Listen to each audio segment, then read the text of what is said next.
그 부자의 대문에 누워 부자의 상에서 떨어지는 것으로 배불리려 하며 심지어 개들이 와서 그 헌대를 할더라.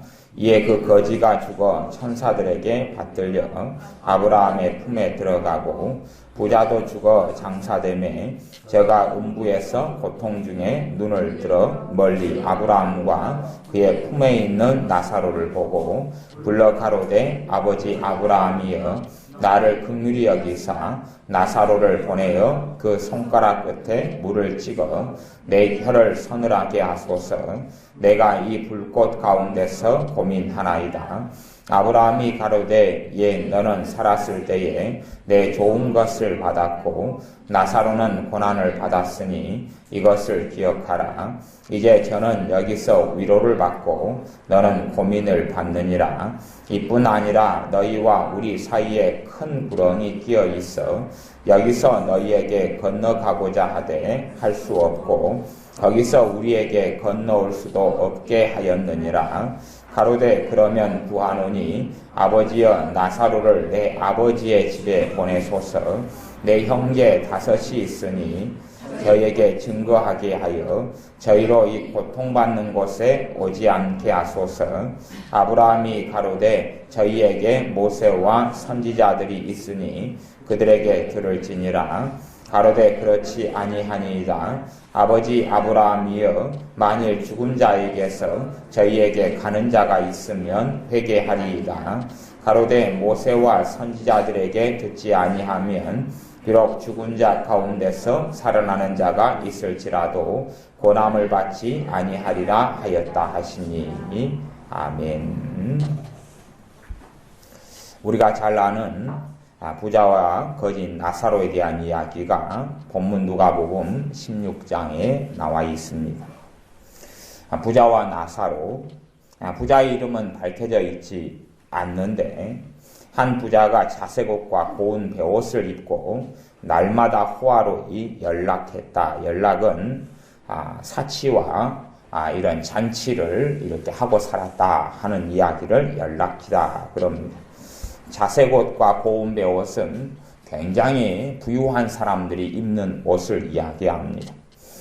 매일 날마다 호화로이 이렇게 지낼 정도면 이 부자는 굉장히 많은 재산을 가지고 있는 사람인 것을 알 수가 있습니다.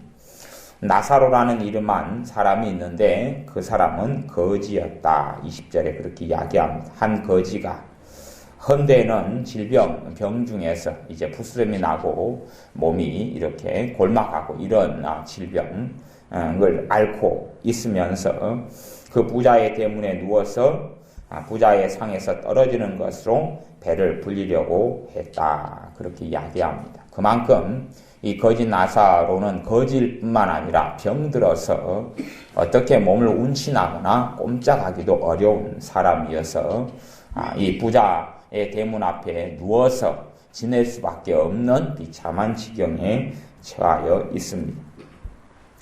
그리고 이제 두 사람이 죽게 됩니다.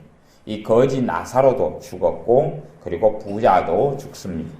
거지 나사로가 죽어서 천사들에게 받들려서 아브라함의 품에 들어갔고 부자도 죽어서 장사되매 저가 음부에서 고통을 받았다라고 이야기합니다.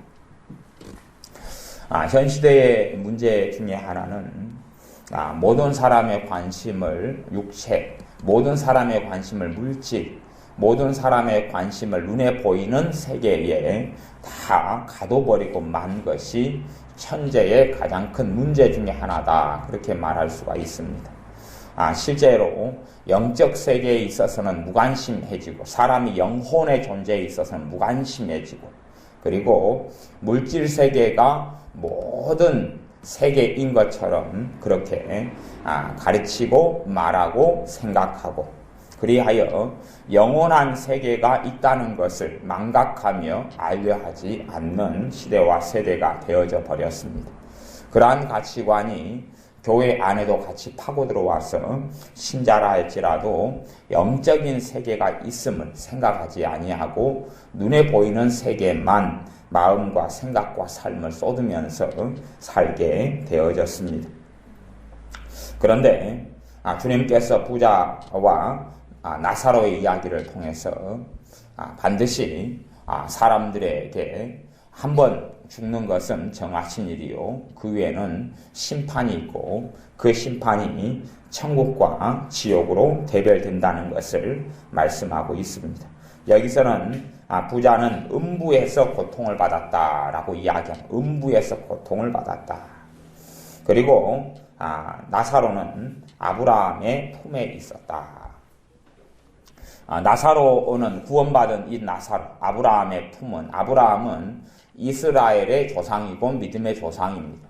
아브라함의 순종을 통하여 아브라함의 후손을 통하여 이스라엘이라는 민족이 생겨나게 됩니다.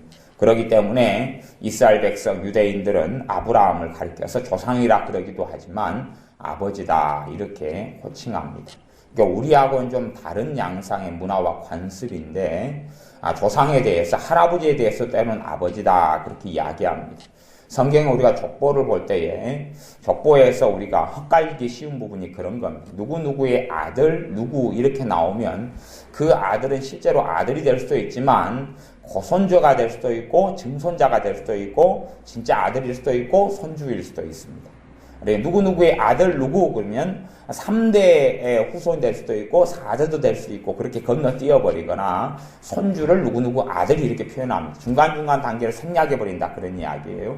그래서 아버지라는 단어하고 아들이라는 단어가 우리 한글 우리 나라에서 쓰는 쓰임새하고는 꽤 다른 것을 우리가 염두에 두어야 합니다. 그래서 아브라함에게 아버지다 이렇게 호칭하는 것은 특별한 이야기는 아닙니다.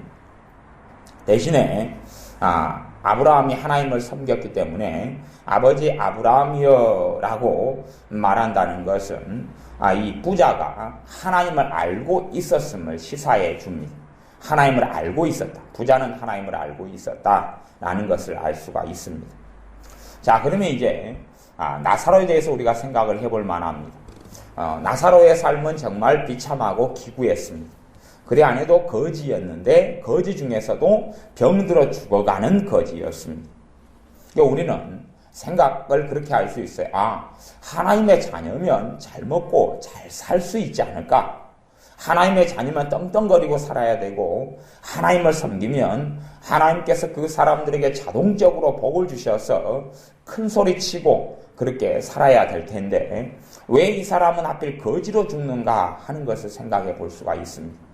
거지로 나사로는 인생을 마감하는데 그것도 병들어서 인생을 마감합니다. 비참하게 이렇게 음식물 찌꺼기를 얻어먹는 그러한 사람으로 연명하다가 죽습니다.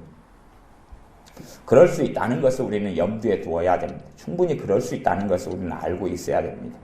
왜냐하면 하나님의 말씀이 신자도 비참하게 살 수 있다는 것을 이야기하고 있기 때문에 그렇습니다.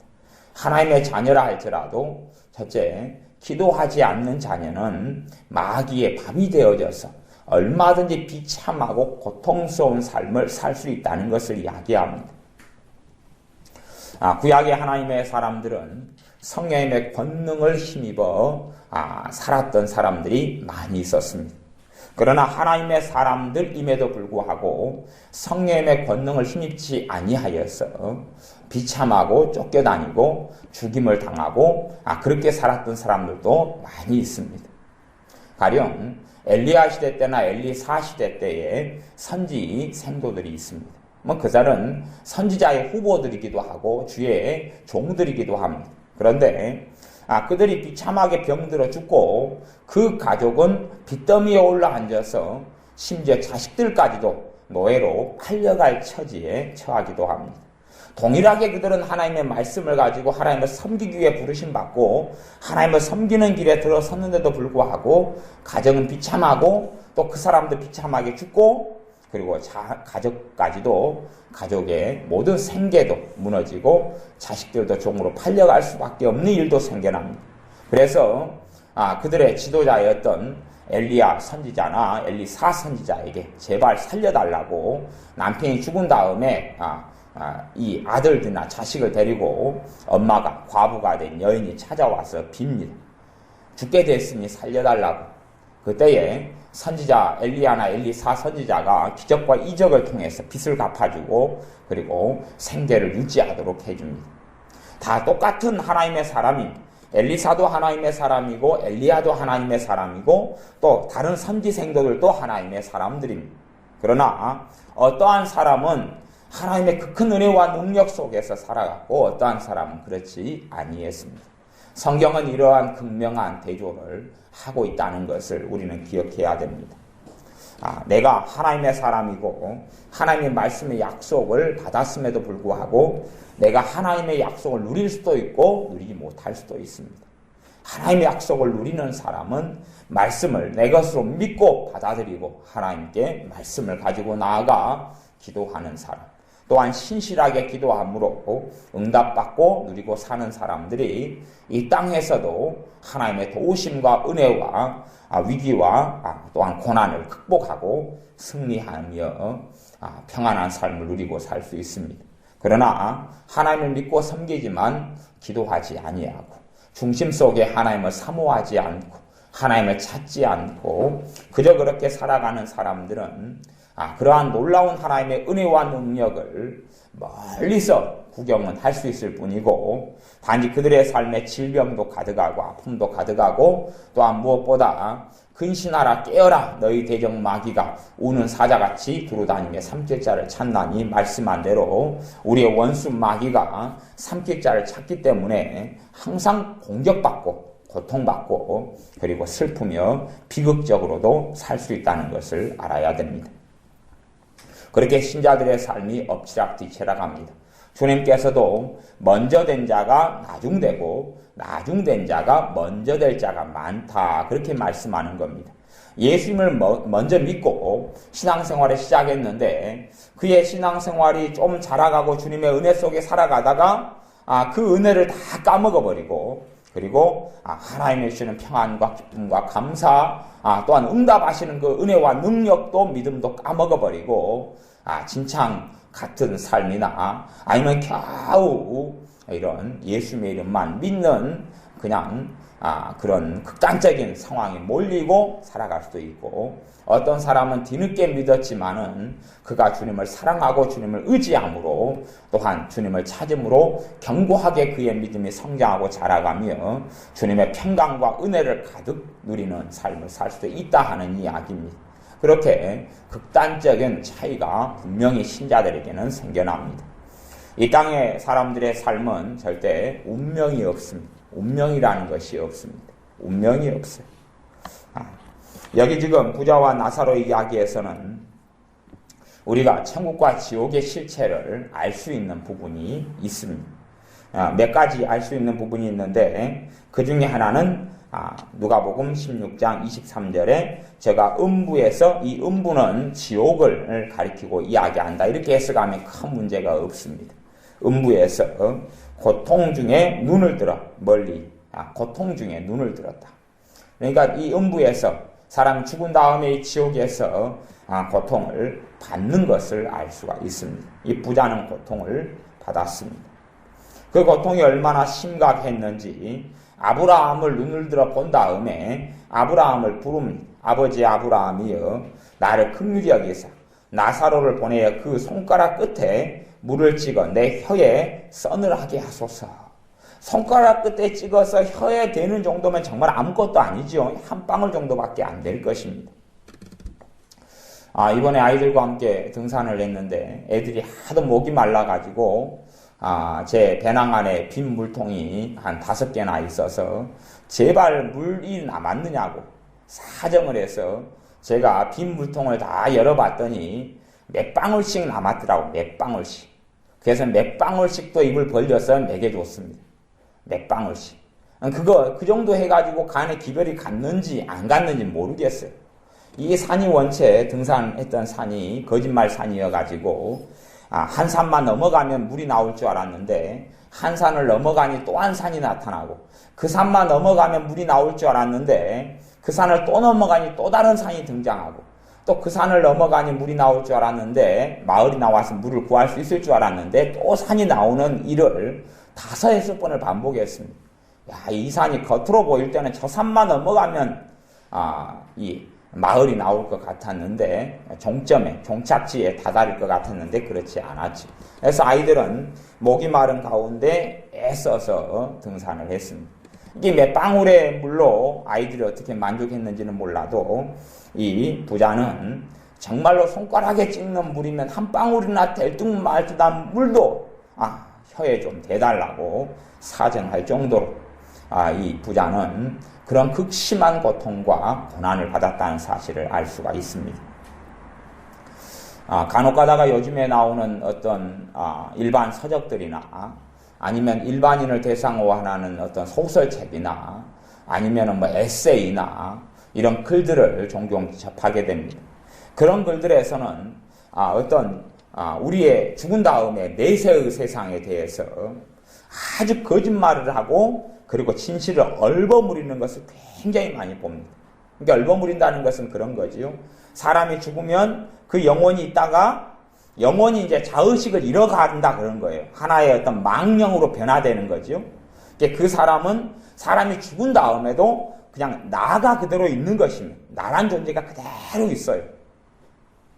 요 성경에서는 이 나사로가 자신에게는 도무지 희망이 없고 소망이 없다는 걸 발견한 다음에 나사로가 부자가 그래도 의리가 있어가지고 자기 형제들을 생각하게 됩니다. 자신은 죽었는데 자기 형제들은 아직 살아있어요. 그래서 자기가 당하는 이 비참한 음부의 지옥의 고통을 겪지 않기를 원해서 아버지 아브라함에게 부탁합니다. 나사로를 보내가지고 내 형제들에게 이 음부가 있다는 것, 이 지옥의 고통이 있다는 것을 꼭 좀 알려주십시오. 그렇게 이야기합니다. 그걸 들어볼 때는 이 부자가 그대로 자의식이 있죠. 죽은 다음에도 누가 있어요? 형제가 있고 아버지가 있고 부모가 있고 그대로 있는 것이. 이 아브라함에게는 이 부자가 누구냐 하면 자기 후손이죠. 자기 후손의 한 명이에요. 아브라함은 이스라엘 조상이기 때문에 후손이에요. 거짓 나사로도 자기의 후손입니다. 자기의 손주들이에요. 손주들.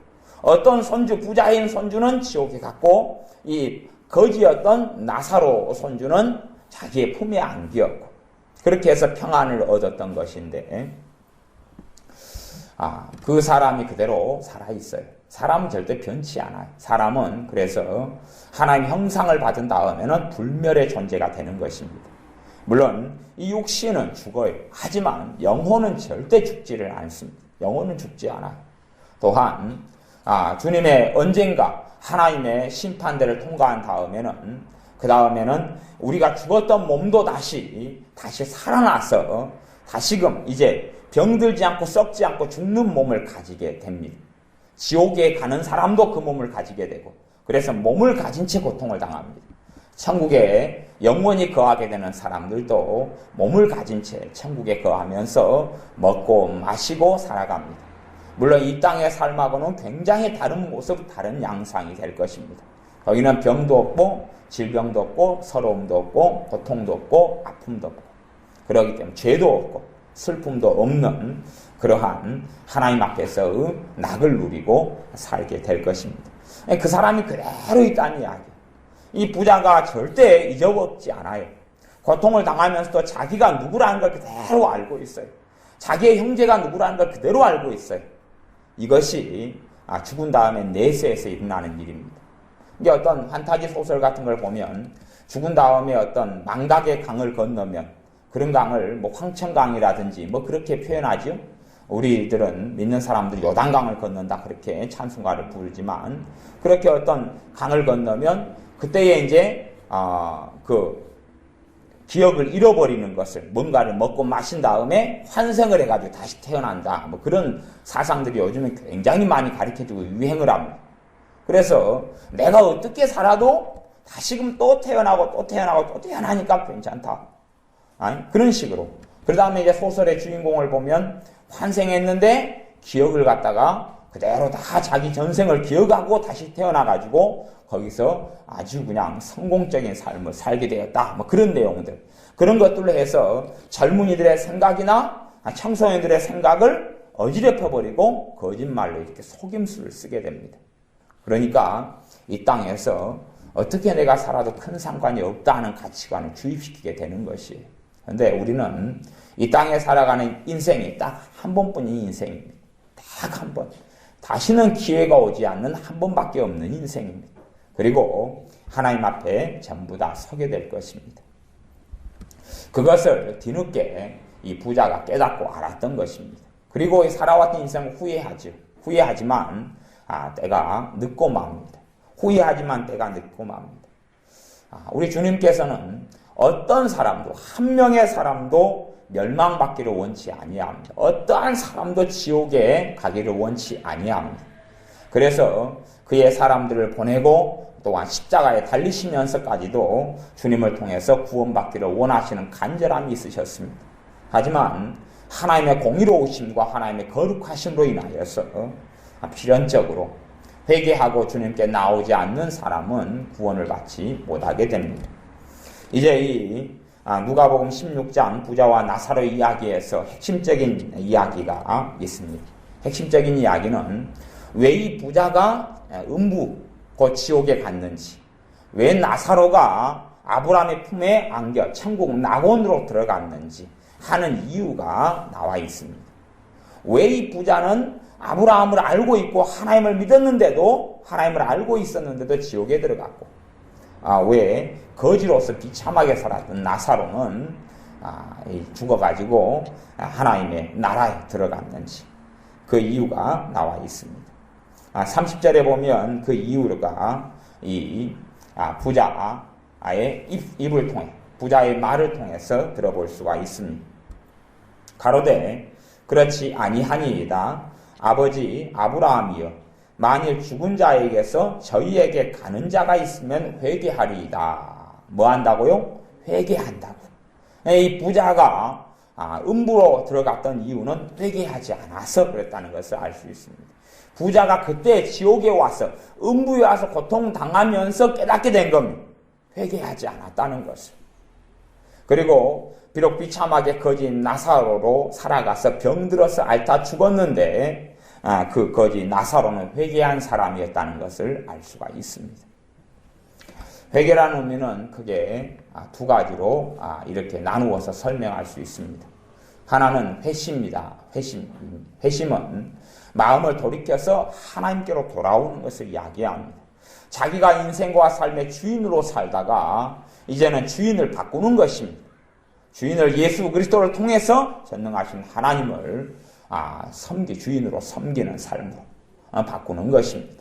그것이 회개의 첫 번째 회심이다. 그렇게 이야기하는 회개의 종류 가운데 회심에서 회개와 회심이 같은 말인데 그것을 첫 번째 예수님을 영접하고 예수님을 나의 구주, 나의 하나님을 영접하는 그것을 회심이다. 그럽니다. 그리고 하나님을 이제 경외하고 섬기는 걸 회심이다. 그럽니다. 두 번째 회개는 성화로서 회개. 이제 내가 일상사 속에서 하나님 말씀과 뜻과 어그러져서 우리가 매일매일 살게 되는데 그런 부분들을 말씀을 통해서 죄를 깨닫고 일상생활 속에서 회개하는 것을 이야기합니다. 본질적으로 그 두 개는 실제로는 그렇게 칼로 잘라지거나 뗄래야 뗄 수 없는 상관관계는 가지고 있습니다. 그러면 일상적으로 이야기했을 때 이 회개라는 것이 무엇이냐 그러면 이제는 자기 중심의 삶을 살다가 예수 그리스도의 중심으로 삶을 바꾸는 것을 이야기하는 것입니다. 예수님을 주님으로 섬기고 하나님을 아버지로 섬기는 사람, 그렇게 믿고 섬기는 사람, 그렇게 믿는 사람. 귀신은 이 귀신들, 악한 영들은 하나님을 믿고 있습니다. 그러나 그들의 믿음이라는 것은 하나님의 살아계심을 믿고 아는 것이지 하나님의 뜻을 따르고 순종하는 것은 아닙니다. 그렇기 때문에 귀신의 믿음이라 이런 단어도 야고보서에 사용합니다. 하지만 성경에서 이야기하는 믿음은 그런 믿음이 아니라 하나님을 믿는다. 그 말은 하나님께 순종한다. 그 말을 전제로 하고 있습니다. 그래서 어떤 사람은 믿음과 순종을 서로 바꾸어서 쓸 수도 있다. 이렇게 표현하기도 합니다만은 본질적으로 믿음과 순종은 다른 것이지만 하지만 손바닥의 앞뒷면처럼 서로 동전의 양면이나 손바닥의 앞뒷면처럼 뗄 수 있는 관계는 아닙니다. 그리하여 하나님을 섬기는 사람, 예수님을 통하여 예수님을 영접하고 예수님을 주님으로 영접하여 하나님을 섬기는 사람은 삶의 변화가 일어나게 됩니다. 생각의 변화가 일어나게 됩니다. 이것이 회개라는 것이죠. 이거 회개라는 것이. 예수님을 영접하고 하나님을 섬기는 사람은 변화가 일어나게 됩니다. 왜냐하면 내 중심의 삶을 살다가 내가 곧 법이요. 내가 내 마음, 내 뜻대로 살다가 내가 어떻게 살아가는가를 마음대로 결정하다가 그렇게 하다가 하나님을 섬긴 다음에 이제 하나님의 말씀에 따라서 누구는 한 걸음, 누구는 두 걸음, 누구는 세 걸음 나아가게 됩니다. 내 중심의 삶에서 하나님 중심으로 삶을 이제는 살아가게 됩니다. 하나님 중심으로 가치관이 바뀌고 생각이 바뀝니다. 그것의 첫 번째 모습과 모양을 우리가 어떻게 설명할 수 있냐 그러면 이 사람이 예배를 이제는 드리는 사람이 된다. 그렇게 말할 수가 있어요. 예배를 드리는 사람. 예배는 뭡니까? 하나님에 대한 기본적인, 가장 기본적이고 근본적인 경배입니다. 하나님을 섬기는 그런 회개로 인하여 나타나는 행위지. 그래서 회개한 사람은 하나님께 예배를 드립니다. 물론 예배드리는 모든 사람이 하나님께 돌아와 회개한 사람은 아닐 겁니다. 왜냐하면 어떤 예배하는 사람은 하나님을 찾는 과정 중에 있는 사람들이 있습니다. 누가 같이 교회 다녀보자, 예배당에 가보자, 그래서 설득을 받아서 예배당에 나온 사람들이 있기 때문에 그렇습니다. 그럼 구도자의 과정 속에, 복음을 찾는 과정 속에, 구원을 찾고 다니는 과정 속에 있는 사람이 있다. 그런 말입니다. 불교 신자들도 가만히 보면 불교 신자들이 하나님께 돌아오면 하나님을 잘 섬기는 사람이 많습니다. 근데 그 이유는 뭐냐 그러면 어떤 사람이 불교 신자가 되는 경우들이 종종 있냐 그러면 구도자들이 그런 사람이 있습니다. 구도자들. 그러니까 참된 진리를 찾아서 다니면서 일단은 한국적인 색채가 신라시대, 백제시대, 고구려시대 그때에 이 불교를 공인해가지고 받아들여서 불교를 공인하고 받아들인 지가 그래도 거의 한 1400년, 1500년 막 이렇게 되기 때문에 불교와 함께 지내왔던 연수가 굉장히 많기 때문에 한국의 문화 가운데 불교적인 요소와 색채가 많아서 구도자, 참된 진리를 찾아서 돌아다니면서 기본적으로 일반인들이 선택하기 좋은 것이 불교다 하는 이야기입니다. 그렇게 해서 도를 찾는, 진리를 찾는 과정에 있다가 하나님을 만나고 나면 예수님을 믿고 영접하고 나면 그가 그 인생이 뭘 찾아다녔습니까? 진리를 찾아다녔어요. 그렇기 때문에 진리 대신 하나님의 말씀에 순종하는 삶으로 전향한다. 그런 말이에요. 사실 예수님을 믿는 신자들 가운데서도 어떤 사람의 삶이 예수를 믿으면서 별로 변화되지 않느냐 그러면 구도자가 아닌 사람들은 별로 변화가 안 됩니다. 그러니까 구도자, 참된 진리를 찾아서 인생을 사는 사람들은 참된 진리를 만나면 진리가 그 사람의 가치관과 생각과 삶의 중심으로 이제 바뀌어가기 시작합니다. 그러나 예수님을 믿었는데, 예수님을 또 믿는데 그 사람의 삶에 있어 구도자의 삶이 아니에요. 참된 진리를 찾아서 살아가는 사람이 아니다. 그 말이에요. 참된 진리하고는 별로 상관이 없다. 하나님의 뜻하고는 별로 상관이 없다. 참으로 내가 누구를 섬기고 누구를 경외하는지하고는 상관이 없다. 그런 사람들은 이런 하나님의 진리에 무관심하고 하나님의 말씀에 무관심하고 하나님의 뜻에 무관심합니다. 내가 하나님을 위하여 어떻게 살아가야 할지, 내가 하나님을 경외하기 위하여 어떻게 살아가야 할지에 대한 관심이 없다. 그런 이야기입니다. 그런 사람들은 예수를 믿고 교회에 들어와서 예배는 드리는데 그가 구도자의 가치관이 아니기 때문에, 다시 이야기하면 구도자로 안 살아가는 사람들의 문제는 뭐냐 그러면 현실의 삶 가운데 매인다. 그런 이야기입니다. 구도자로 안 살아가는 사람들은 눈에 보이는 것만이 최고 중요함. 눈에 보이는 것. 그러니까 눈에 보이는 것 중에 하나는 뭡니까? 결혼해서 자식을 낳으면 자식이 제일 중요하고, 또 가정이라는 게 제일 중요하고, 아니면 여자들이 일반적으로 많이 좀 추구하는 것은 뭐냐 그러면 행복이라는 것, 또 평안한 삶이라는 그게 제일 중요하고, 아니면 남자들이 추구하는 것은 직업적인 성공, 그것이 제일 중요하고, 또 명예와 명성과 인정을 받는 것, 그게 제일 중요하고, 또 더 많은 돈을 소유하는 것, 또 요즘에는 이제 가장 사람들의 마음에 관심이 있는 것이 복지가 됐습니다. 내가 노년 늙어서도 어떻게 남에게 구걸하지 않고 손벌리지 않고 늙어서도 평안하게 돈을 충분히 쓰면서 살아갈 수 있느냐 하는 복지, 그거에 관심이 다 쏠린 사람들은 그래서 영혼의 세계, 영적인 세계, 내세의 세계를 바라보지 않고 이 땅의 삶에 모든 관심을 두는 사람들은 사실은 후도자로 살아가질 못합니다. 그래서 우리 참된 주님의 사람들은 후도자의 자세가 항상 있어야 돼요. 후도자의 자세가. 그런 사람이 이 땅의 현실의 삶이 아니라 하나님의 나라를 바라보고 살아가는 사람들, 내세를 바라보고 살아가는 사람들이 반드시 우리가 되어야 합니다. 그런 면에서 이 거지 나사로가 어떠한 삶을 살았는지까지는 모르겠어요. 성경에까지는 기록되어 있지 않으니까. 그러나 거지 나사로가 질병이 걸리고 이 개들이 헌데 이 종기가 나고 이런 데를 막 핥았어요. 막 고름에 진물이 나고 그걸 핥아요. 빨아요. 그렇게 비참하게 살면서도 하나님을 섬기는 신앙과 믿음을 등져버리지 않는다, 그런 이야기입니다. 과거 욥도 그랬습니다. 욥이라는 하나님의 사람도 그의 자식들이 다 죽는 그런 가장 큰 아픔을 당하고, 그리고 자신이 일궈놨던 모든 사업체, 재산이 다 무너져버리고, 그래서 가난뱅이 거지가 되는 그런 사람이 되고, 더군다나 비참한 질병에 들어와서 언제까지나 자기가 살는지 앞날이 막막한 그러한 사람이 되었습니다. 그러나 그럼에도 불구하고 하나님을 섬기는 데서 후퇴하지 않았습니다. 그래서 욥이 하나님의 사람 가운데 최고로 인정받는 사람들 중에 욥은 반드시 포함되고, 그리고 욥의 말년은 하나님으로부터 그의 모든 보상 이상을 받았다, 그렇게 성경에 기록되어 있습니다. 하지만 이 나사로는 이 땅의 삶에서는 보상을 다 받지를 못하였습니다. 하지만 그가 하나님을 섬기는 데서는 후퇴하지 않았다는 것은 알 수가 있습니다. 왜냐하면 그는 하나님을 섬기고 하나님을 경외하는 데서, 하나님을 믿는 데서 후퇴하지 않았기 때문에 아브라함의 품에 들어가서 그것들을 누리기 때문에 그렇습니다. 그래서 천국의 삶에 있어서 이 지옥과 천국의 삶을 아브라함의 말을 통해서, 조상, 믿음의 조상인 아브라함의 말을 통해서 간단하게 살펴볼 수 있는 것이 누가복음 16장 25절입니다.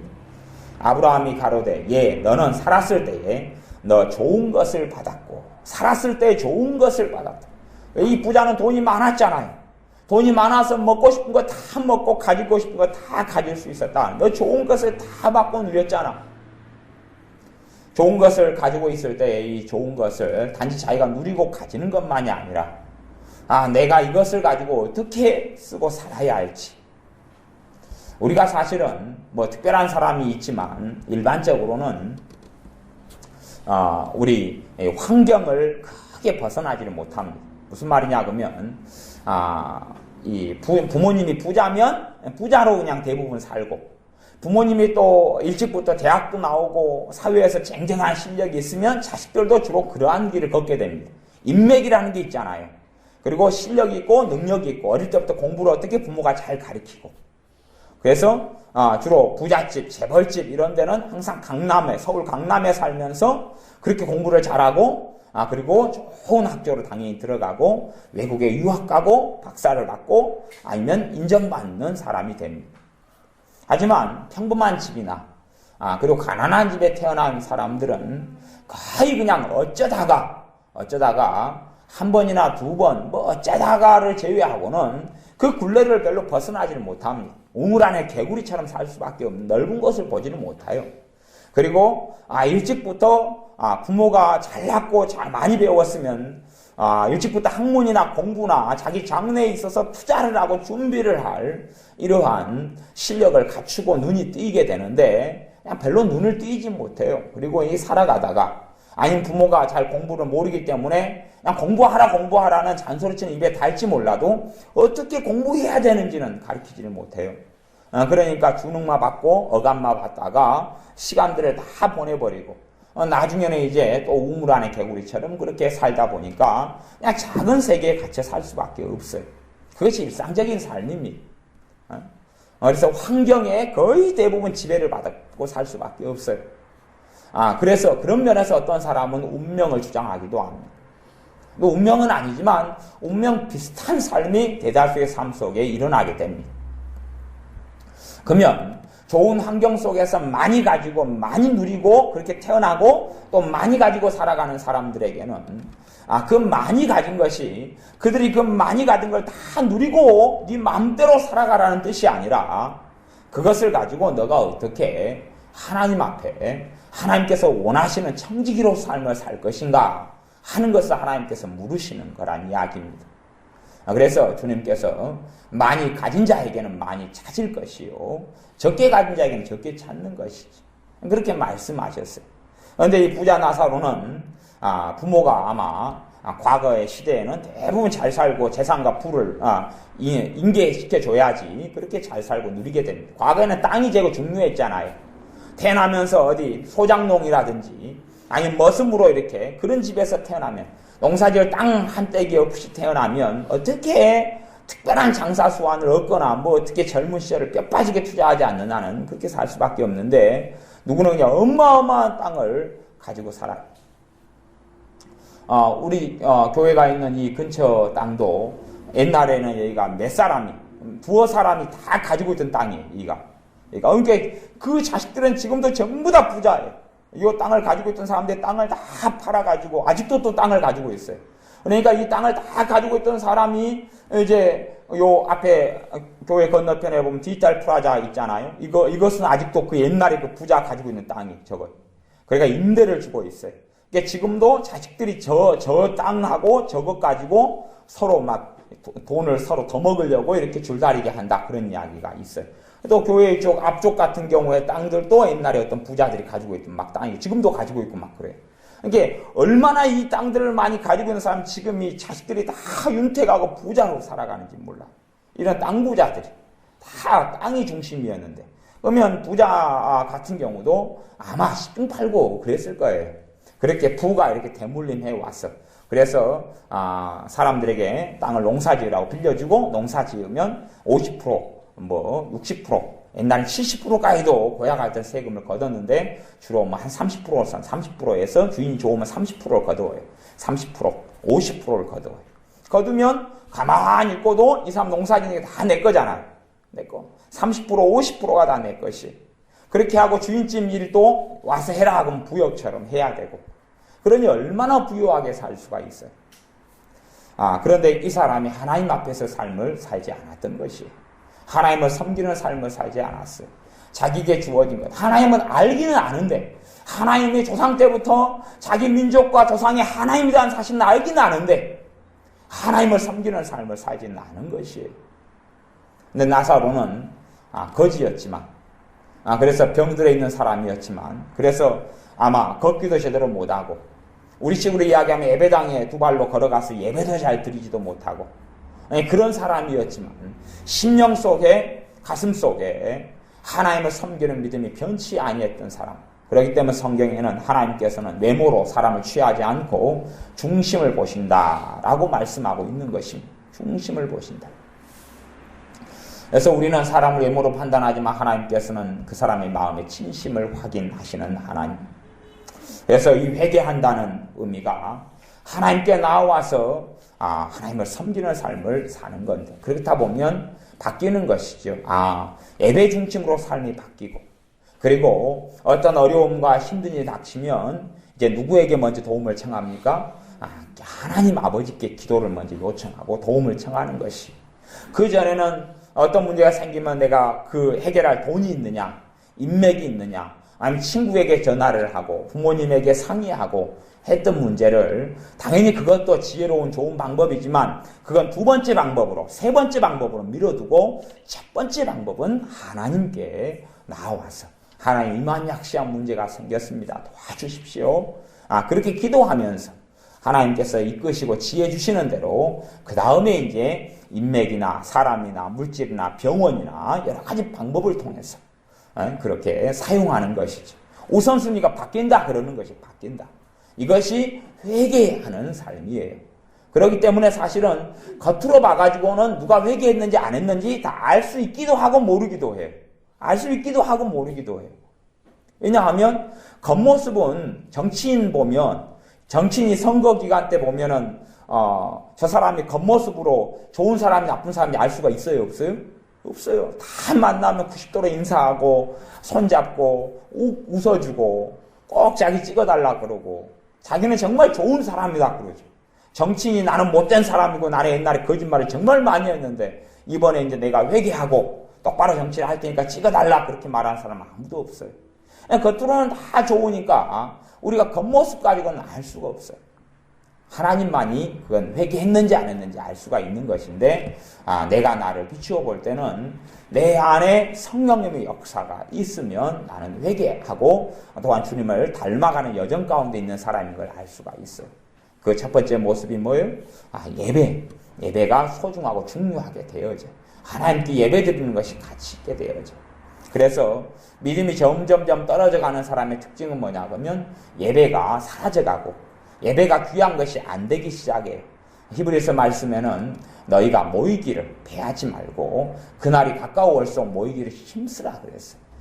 교인들이 모여서 뭐합니까? 예배하고 말씀을 공부하고 하나님을 알고 찬양하고 그래요. 힘쓰라 그랬는데 그것이 점점점 사라져갈수록 그 사람의 믿음이 점점점 떨어지는 것을 당연히 알 수가 있어요. 두 번째는 기도를 안 해버리면 그 사람은 이제 하나님과 별로 상관없는 사람으로 점점점 전락해져 가요. 그런 말이 있습니다. 성경에 없는 이야기인데요. 기도하는 사람은 망하지 않는다. 그런 말이 있어요. 기도하는 사람은 망하지 않는다. 하나님을 찾고 기도하는 사람은 당장은 망하는 것 같아도 망하지 않습니다. 심지어는 거짓 나사로처럼 병들어서 그냥 거지로 죽어갔는데 죽어간 다음에 죽은 다음에 눈을 뜨니까 천사가 자신의 영혼을 받들어 가지고 하나님의 나라로 데려가는 것입니다. 그게 어찌 망하는 것입니까? 이 땅에서 망한 것 같은데 새로운 인생과 삶이 펼쳐지는 것입니다. 망하지 않는 것이죠. 기도하고 끈질기게 하나님을 찾는 사람들은 시간이 가고 세월이 갈수록 하나님의 주시는 복과 은혜를 보게 됩니다. 그래서 주님께 돌아와 회개한 사람은 기도하는 삶을 살게 됩니다. 또한 물론 기도를 잘 하다가도 또 쉴 때도 있고 안 할 때도 있고 하지만 점점 기도가 떨어지면서는 주님이 내 마음에서 멀어져 가고 기도가 점점점 해가고 생활하는 가운데 하나님을 의지하는 게 많아질수록 믿음이 불타오르고 그것만큼 하나님의 복을 누리고 평강을 누리며 은혜를 누리고 살게 됩니다. 또한 하나님의 말씀에 있어서 사모함이 생겨요. 말씀을 알고 싶고 말씀을 통해 하나님 아버지를 더 알고 싶은 하나님의 뜻을 알고 싶은 소원과 소망이 생겨납니다. 그것이 사실은 회개한 사람으로서 기본적인 열매들이다 하는 것을 알 수가 있습니다. 또 회개한 사람에게는 성령님의 역사가 나타나기 때문에 왜 아들의 영, 아버지의 영인 성령님이 그 사람에게 임하기 때문에 어떻게든지 성령님의 9가지 열매들이 나타나게 된다 하는 것입니다. 사랑과 희락과 화평과 오래 참음과 자비와 양성과 충성과 온유와 절제라는 성령님의 9가지 열매들이 작게든 많게든 나타나기 시작한다. 그런 이야기입니다. 그렇게 그런 것으로 내가 내 자신을 돌아볼 수도 있습니다.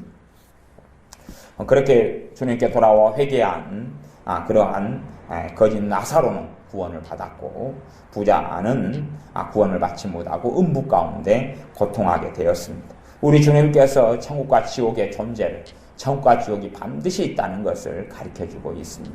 그래서 우리의 삶 가운데 이 땅에 우리가 젊어서 언제 주님을 만나고 언제 주님이 또 이 땅에 먼저 재림에 오실지 아니면 우리의 짧은 인생이 언제 끝나서 주님께 먼저 갈는지 그까지는 알 수가 없지만 그러나 우리가 천년만년은 결코 살 수 없고 그냥 한 50년, 20년, 30년, 70년 그렇게 100년도 안 되는 삶을 우리는 살 수밖에 없습니다. 그리고 전능하신 하나님 앞에 서야 하기 때문에 우리의 삶의 중심을 내 중심에서 하나님 중심으로 바꾸고 또한 반드시 내세가 있는 내세를 준비하는 삶을 하나님 나라를 맞이할 준비를 하는 삶을 이 땅에서 살아가야 할 줄로 압니다. 또한 사랑하는 우리의 형제나 가족이나 이웃들에게 반드시 이 땅 현세의 중심적인 삶이 얼마나 물거품처럼 무너져버리고 마는지, 부자처럼 모든 이 호화로운 삶이 일순간에 다 무너져버리고 전능하신 하나님 앞에 비록 때로는 기도 생활도 좀 많고 하나님의 믿음도 약해가지고 심지어 이 거짓 나사로처럼 삶을 산다 할지라도 전능하신 하나님께 섰을 때에 아름다운 그 은혜 속에 사랑의 나라에 영원히 들어가서 이제 저는 여기서 위로를 받고 너는 고민을 받느니라, 위로를 받는 이러한 하나님의 자녀로서 살아가는 내세의 삶을 우리가 반드시 기억하고 알아야 할 것입니다. 또 그렇게 천국과 지옥을 전하는 우리가 되어야 합니다. 기도하겠습니다. 아버지 하나님, 우리는 현세의 삶에 푹 빠져서 살아가지만 우리 주님께서는 현세의 삶이 아니라 내세의 삶, 하나님의 나라에 대해서 말씀을 많이 전하고 가르치셨던 대로 우리의 생각과 마음의 중심에 하나님의 나라가 있게 하여 주옵소서. 천국과 지옥의 내세를 정확히 알고 또한 하나님 앞에 설 날을 준비하는 하루하루, 한 해 한 해, 한 달 한 달의 삶을 우리가 살게 하여 주시고 그러한 하나님 앞에 설 날을 전하고 증거하는 우리가 되게 하옵소서. 예수님의 이름으로 기도하옵나이다. 아멘. 기도합니다.